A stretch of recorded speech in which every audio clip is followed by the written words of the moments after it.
Memahami asbabun nuzul itu penting, karena dengan memahami asbabun nuzul akan membantu seseorang untuk memahami maksud dari ayat Al-Quran yang diturunkan kepada Nabi Mustafa Muhammad Sallallahu Alaihi Wasallam.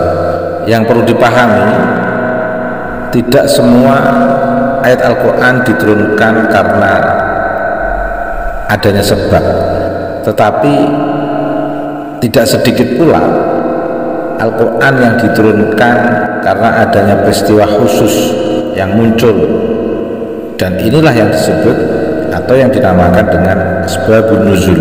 Tentu saja memahami asbabun nuzul tidak menjadi satu-satunya alat untuk dapat memahami Al-Quran, karena banyak alat untuk memahami ayat dalam Al-Quran, termasuk diantaranya ilmu i'rab Al-Quran. Karenanya tidak mudah untuk kembali kepada Al-Quran dalam konteks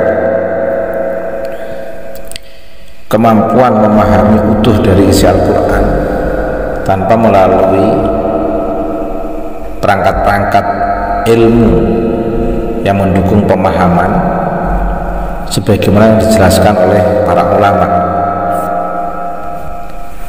Banyak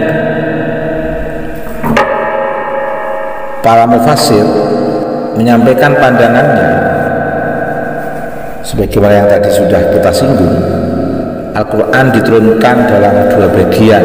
Kita bisa memahami bahwa Al-Quran diturunkan itu memiliki dua dimensi, yaitu dimensi historis dan dimensi transhistoris. Artinya Al-Quran turun itu untuk menghubungkan antara manusia dengan Allah, supaya manusia betul-betul memahami relasi suci dengan Sang Pencipta dan menerima amanah melaksanakan tugas suci sebagai seorang manusia di muka bumi ini. Disitulah Allah akan selalu hadir di balik hijab kalamnya, karena semua itu berkembang dalam sebuah ruang kesejarahan. Maka kemudian antara teks dan konteks Al-Quran dalam sejarah manusia itu menjadi menyejarah. Secara spesifik yang perlu kita pahami, asbabun nuzul adalah sesuatu yang menyebabkan ayat diturunkan untuk membicarakan sebab pada masa terjadinya sebab itu. Ini bisa dibaca pada karya Az-Zarqani, itu pada kitab Manahil Ulumil Quran. Dapat dilihat dari beberapa peristiwa, misalnya peristiwa khusumah, yaitu adanya pertengkaran yang sedang berlangsung, perselisihan misalnya antara kelompok Aus dan Khazraj yang disebabkan oleh taktik Yahudi, dan adanya peristiwa ini maka kemudian turun beberapa ayat dari surat Al-Imran. Ini dari ayat 100 hingga beberapa ayat berikutnya. Bismillahirrahmanirrahim. Ya ayyuhalladzina amanu in tuti'u fariqan minal ladzina utul kitaba yaruddukum ba'da imanikum kafirin. Biasanya ada peristiwa berupa kesalahan seseorang, seperti masih mabuk, dia melakukan sholat sehingga salah dalam membaca surat yang dibacanya, maka kemudian turun ayat ya ayyuhalladzina amanu la taqrabus sholata wa antum sukara hatta ta'lamu ma taqulun. Ini bisa dilihat di surat An-Nisa. Ada sebab ini, turunnya ayat ini karena ada sebab. Orang yang mabuk itu tadi. Yang ketiga, adanya peristiwa mengenai cita-cita dan harapan, seperti adanya persusuan atau kecocokan Sayyidina Umar, yaitu ketika beliau mengatakan kepada Rasulullah, bagaimana kalau makam Ibrahim untuk bisa dijadikan tempat sholat. Maka kemudian turun ayat surat Al-Baqarah ayat 125, wattakhidhu min maqam Ibrahim musalla. Perintah untuk menjadikan makam Ibrahim sebagai tempat sholat. Dan biasanya juga ada beberapa ayat yang diturunkan karena adanya peristiwa yang ditujukan kepada Nabi Muhammad SAW. Misalnya peristiwa yang sudah lampau, kisah masa lalu, misalnya was'alunaka 'an dzilqarnain qul sa'atlu 'alaikum minhu dzikra, bisa dilihat di surat Al-Kahfi itu. Atau peristiwa yang sedang berlangsung ketika Nabi ditanya tentang roh, was'alunaka 'anil ruh qul ruhu min amri rabbi wa ma utitum minal 'ilmi illa qalila. Atau peristiwa yang akan datang, yas'alunaka 'anis sa'ah ayyana mursaha. Ini beberapa sebab yang menyebabkan turunnya Al-Quran. Nah, ini yang penting, bagaimana kita memahami bentuk redaksi tentang keterangan asbabun nuzul. Ada yang hal yang terkait dengan kemungkinan, dan banyak bentuk-bentuk penjelasan yang menggunakan urutan peristiwa terkait dengan turunnya ayat atau terjadinya peristiwa yang kita sebutkan tadi di atas.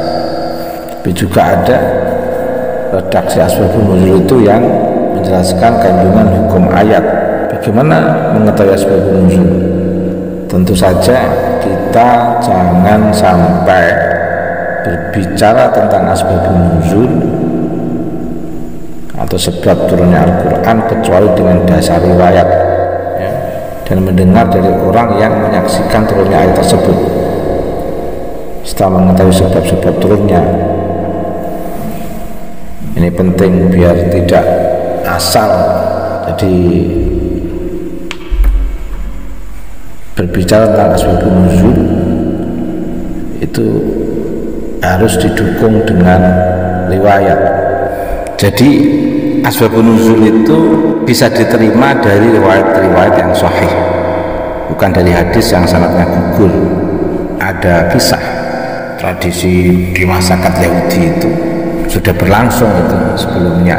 Ada istri orang Yahudi itu haid, mereka itu dikeluarkan dari rumah, bahkan tidak diberi makan dan minum, dan di dalam rumah tidak boleh bersama-sama. Lalu ada yang bertanya kepada Rasulullah tentang hal ini, maka kemudian Allah menurunkan surat Al-Baqarah ayat 222. Setelah menerima ayat ini, Nabi menjawab, mengeluarkan sebuah hadis, jami'uhunna fil buyuti wasna'u kulla syai'in illa nikah.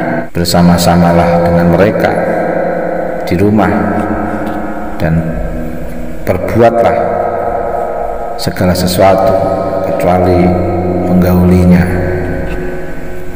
Artinya kalau perempuan haid itu tidak harus dikeluarkan dari rumah, tidak diberi makan dan minum, dan di dalam rumah tidak boleh sama-sama. Kasihan. Silakan bersama dengan mereka di rumah, diskusi bersama, kecuali melakukan atau kecuali menggaulinya. Bagaimana jika sebab itu khusus sedangkan ayat yang diturunkan berbentuk umum? Nah, di sini ada perselisihan. Ahli usul membuat satu kaidah, al-ibrah bi umumil lafzi la bi khususi sabab. Perlu diperhatikan adalah keumuman lafaz, bukan kekhususan sebab. Ini pendapat mayoritas ulama ya. Jadi menjadikan pegangan al-ibrah bi umumi lafzi, yang harus diperhatikan adalah keumuman lafaz, seperti turunnya ayat zihar dalam kasus Salamah bin Sahab, atau ayat li'an dalam masalah Hilal bin Umayyah, dan juga ayat tentang seorang wanita yang mencuri pada zaman Nabi. Kesemua peristiwa di atas berlaku umum untuk semua orang tanpa kecuali, bukan hanya sebatas pada peristiwa Salamah bin Sahab, Hilal bin Umayyah, atau wanita yang mencuri pada zaman Nabi. Tidak, itu penjelasannya ini itu untuk umum, untuk umum. Dan di dalam Al-Quran itu terkadang ada banyak ayat yang turun tetapi sebabnya hanya satu, atau terkadang ada satu peristiwa tapi ayat yang turun banyak. Seperti hadis yang diriwayatkan oleh Tirmizi dan Hakim dari Ummu Salamah, yang pada saat itu ada yang menyampaikan pada Nabi, saya tidak mendengar Allah menyebutkan sesuatu kepada kaum wanita yang tentang hijrah. Maka Allah kemudian menurunkan ayat 195 surat Al-Imran, surat Ali Imran, fastajaba lahum rabbuhum anni la udhi'u amala amilin minkum min dzakarin aw untha ba'dukum min ba'd. Sini ditegaskan, aku tidak menyanyiakan amal orang-orang yang beramal di antara kamu, baik laki-laki maupun perempuan. Asbabun nuzul penting ya, sebagai salah satu cara untuk memahami Al-Quran di antara banyak cara ya. Makanya kita memahami ilmu asbabun nuzul itu suatu keniscayaan, keharusan bagi mereka yang ingin menekuni kajian Al-Quran.